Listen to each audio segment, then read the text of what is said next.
वो अभी तक लड़ रहे हैं अमेरिका के खिलाफ। मुफ्त में तो नहीं लड़ा जाता ना, you need funding to get more and more recruits, to pay back recruits, और असला खरीदने के लिए, प्लान करने के लिए आपको पैसा लगता है।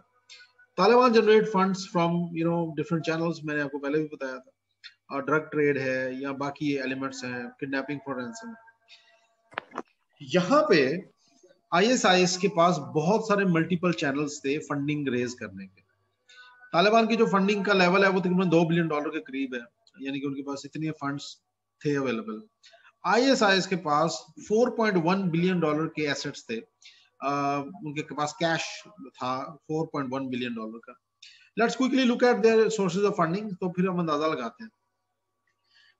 अभी जो आईएसआईएस की जो 31,000 फोर्स थी और उनके जो एरियाज ऑफ ऑपरेशन थे, they required about $815 million annually to run their affairs.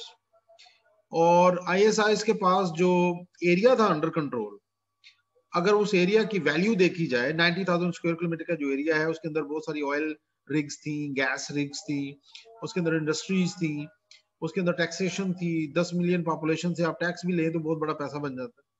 उस पूरे एरिया की 90,000 स्क्वायर किलोमीटर एरिया की जो वैल्यू थी, that was about $2 trillion, which could easily generate $2.9 billion for ISIS. So you can well imagine this is the importance of having an area. जब आप एक area पकड़ के बैठे होते हैं ना, तो उस एरिया से फिर आप बहुत पैसा निकाल सकते हैं। तो इनके पास जो एरिया था उसकी वैल्यू जो थी वो तकरीबन $2 ट्रिलियन से ज्यादा की थी, जहां से तकरीबन $3 बिलियन वो एक साल का निकाल सकते थे। Secondly, kidnapping for ransom was one of the source of funding, जिसमें उन्होंने तकरीबन $20 मिलियन पर मंथ कमाई की है। उसके अलावा स्टोलन फ्रॉम बैंक्स, जब उन्होंने मौसूल बैंक पकड़ा ना, तो वहां पे जो बैंक्स थे या जो स्टेट बैंक था उसका मौसूल का, वहां से इन्होंने फॉरेन करेंसी की मद में तकरीबन $500 मिलियन जो थे वो चोरी किए, और वो इनके हथे चढ़ गए सारे। इसके अलावा स्मगलिंग द माइग्रेंट्स, ये भी एक स्ट्रैटेजी है। आप एक एरिया पे अटैक करें, उस एरिया को तबाह करें, तो लोग वहां से भागेंगे, लाजमी बात है। अब भागते हुए लोग जो अपनी जान बचाने के लिए कुछ भी कर सकते हैं, तो वो तकरीबन $300 मिलियन, सॉरी $300 इनको देते थे मिडिल ईस्ट में शिफ्ट होने का, और $1,000 इनको देते थे यूरोप जाने का, और वहां से इन्होंने तकरीबन $323 मिलियन जनरेट किए अकॉर्डिंग टू डिफरेंट स्टडीज। इसके अलावा ऑयल एंड गैस की, जो मैंने आपको बताया, इराक जो है वो बहुत ज्यादा रिच है ऑयल एंड गैस रिसोर्सेज में। तो इन्होंने क्या किया कि बहुत सारी ऑयल की जो रिग्स थी, ऑयल की जो आप कह लें जहां से ऑयल निकलता है, वो जो वेल्स थे उन पे इन्होंने कब्जा कर लिया।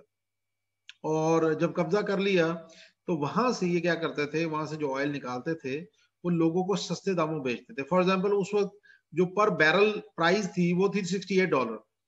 अब ये क्या करते थे, ये $25 में वो बेच के उस पे जनाब ठीक ठाक पैसे कमाते थे। अब इनके लिए तो मुफ्त ही था ना सारा। तो as you can see in this map, इसके अंदर ऑयल एंड गैस का जो इंफ्रास्ट्रक्चर था, उसमें मैं इसमें बता रहा हूँ आपको कि वो एरियाज जो थे वो इनके पास, इनके अंडर कंट्रोल थे। अच्छा, तो ये हो गया। उसके बाद मैंने आपको पहले भी बताया कि जो एरियाज कंट्रोल कर रहे थे, वहां पे जो इंडस्ट्रीज थी छोटी मोटी, और जो वीट प्रोडक्शन थी, वो सारी इनके हथे चढ़ गई। अब इराकी जो एरियाज इनके कब्जे में थे, वो तकरीबन 40% जो इराक की वीट ग्रोइंग एरियाज थे वो इनके कब्जे में आ गए, और जिससे ये तकरीबन $120 मिलियन जो थे दे कुड जनरेट। और उसके बाद जो सीरिया के अंदर एरियाज इनके कब्जे में आए, वहां से तकरीबन $200 मिलियन ये जनरेट कर सकते थे। तकरीबन $320 मिलियन ये सिर्फ वीट की जो साइलोस थी, और जो वीट की जो वो होती हैं, जो फैक्ट्रियां थी जहां से वो आटा शाटा ये बन बुन के निकलता था, वो सारा इन्होंने अपने कब्जे में कर लिया, और उससे तकरीबन $300 मिलियन से ज्यादा पैसे इन्होंने जनरेट करने शुरू कर दिए। That was also one of the most important thing.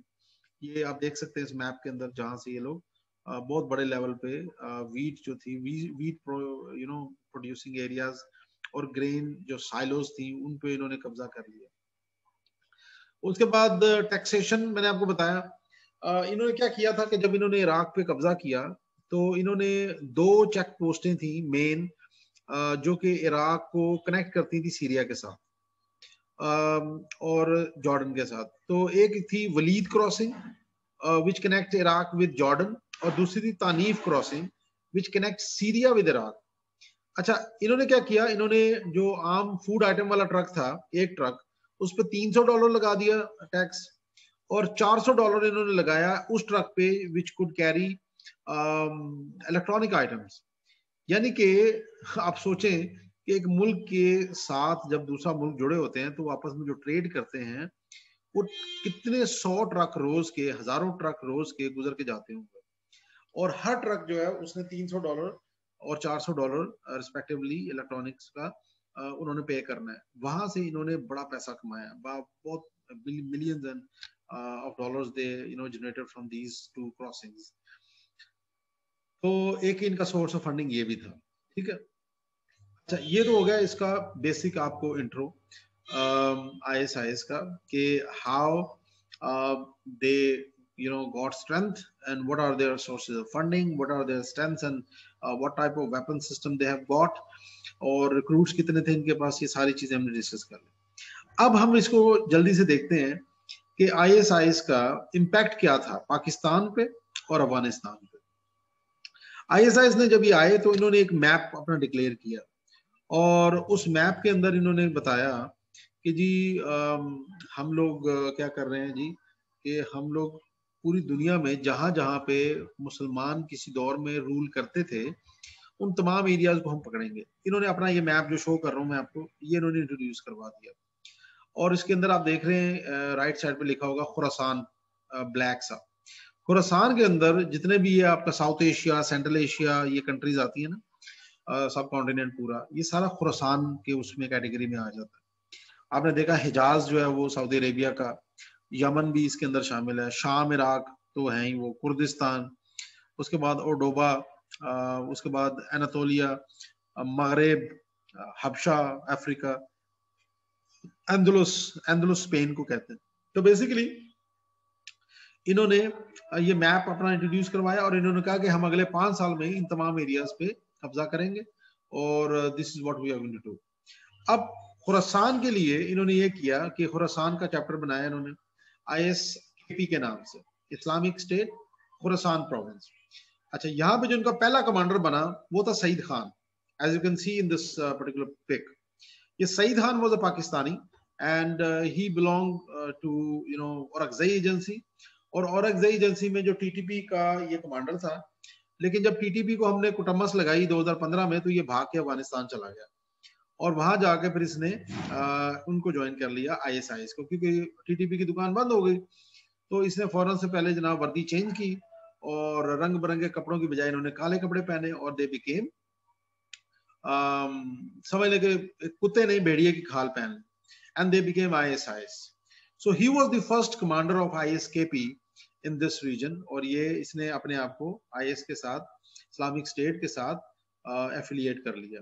उसके बाद के जो बंदे थे, ज्यादातर इनकी जो शूरा थी, खुरासान शूरा, वो ज्यादातर जो थे वो पाकिस्तानी और अफगानी थे, और इसके अंदर उज़्बेक और ताजिक वगैरह जो मिलिटेंट्स थे IMU के, इस्लामिक मूवमेंट ऑफ उज़्बेकिस्तान के, they were also included in that particular group.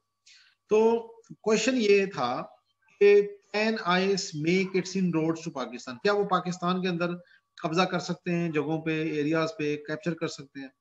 तो उसका आंसर सिंपल वर्ड्स में है नो। उसकी रीजन ये है कि Pakistan, we have got a strong military, अल्हम्दुलिल्लाह।